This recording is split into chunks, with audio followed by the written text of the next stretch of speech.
ভারত কি জার্সিতে পাকিস্তানের নাম রাখবে না?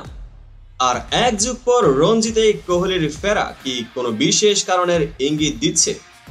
আজকের ভিডিওতে থাকছে বিসিসিআই বনাম পিসিবির নতুন বিতর্ক, আইসিসির প্রতিক্রিয়া আর কোহলির ঘরোয়া ক্রিকেটে ফেরা নিয়ে জমজমাট বিশ্লেষণ। ভিডিওটি মিস করলে বড় কিছুই মিস করবেন।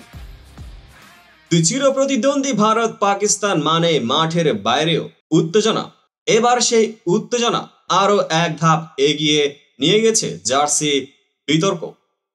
পাকিস্তান আয়োজক হওয়া সত্ত্বেও ভারতীয় দল তাদের জার্সিতে পাকিস্তানের নাম রাখতে চায় না। আর এতে ক্ষুব্ধ হয়ে পিসিবি বলছে ক্রিকেটের রাজনীতি ঢুকিয়েছে ভারত। বিসিসিআই এর দাবি পাকিস্তানের নাম তাদের জার্সিতে রাখতে তারা রাজি নয়। এদিকে আইসিসি সাফ জানিয়ে দিয়েছে টুর্নামেন্টে অংশগ্রহণকারী সব দলের জার্সিতে আয়োজক দেশের নাম রাখা বাধ্যতামূলক। এখানে প্রশ্ন হলো, ভারত কি চ্যাম্পিয়ন্স ট্রফি থেকে সরে দাঁড়াবে নাকি আইসিসি পাকিস্তানের পক্ষ নেবে? এমনকি পিসিবির এক কর্মকর্তা মন্তব্য করেছেন, ভারত শুধুই আমাদের দেশে খেলতে চায় না, এবার আমাদের নামও মুছে দিতে চায়। এমন বিতর্ক কি এই দুই দেশের সম্পর্কে নতুন ফাটল তৈরি করবে? অন্যদিকে এক যুগ পর রঞ্জি ট্রফিতে ফিরছেন বিরাট কোহলি। হ্যাঁ, আপনি ঠিক শুনেছেন। ঘরোয়া ক্রিকেটে সিনিয়রদের না খেলার অভিযোগ অনেক পুরনো, কিন্তু বিসিসিআই এবার কড়া নির্দেশ দিয়েছে সব সিনিয়র খেলোয়াড়দের ঘরোয়া ক্রিকেটে অংশ নিতে হবে। আর এই কড়া পদক্ষেপে ফিরছেন কোহলি। অস্ট্রেলিয়ার বিরুদ্ধে টেস্ট সিরিজের পর কোহলির পারফরমেন্স নিয়ে অনেক আলোচনা হয়েছিল, সেই সঙ্গে তার চোটের খবরও এসেছিল। তবে সবকিছু কাটিয়ে দিল্লির হয়ে খেলতে মাঠে নামছেন কোহলি। ডিডিসিএ প্রেসিডেন্টের সঙ্গে কথা বলার পর বিষয়টি নিশ্চিত হয়েছে।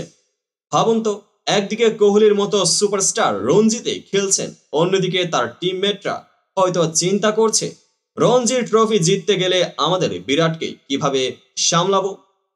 আর বিরাট যদি ছক্কা হাঁকান তখন কমেন্ট্রি লাইন হতে পারে রঞ্জির মাঠে আইপিএল এর ঝড়। ভারত পাকিস্তান চ্যাম্পিয়ন্স ট্রফির লড়াইয়ের আগে মাঠের বাইরে এমন উত্তেজনা অনেক কিছুই ইঙ্গিত করছে। আর বিরাট কোহলির রঞ্জি ফেরা ভারতীয় ক্রিকেটে নতুন অধ্যায়ের সূচনা হতে পারে। প্রশ্ন হলো, আপনি কোন খবরের জন্যই বেশি উত্তেজিত?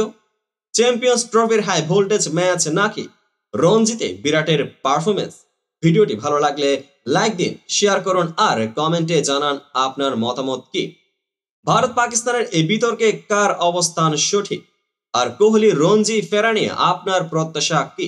সাবস্ক্রাইব করতে ভুলবেন না। পেজটিকে এখনই ফলো করুন এমন আরো উত্তেজনাপূর্ণ কন্টেন্টের জন্যই।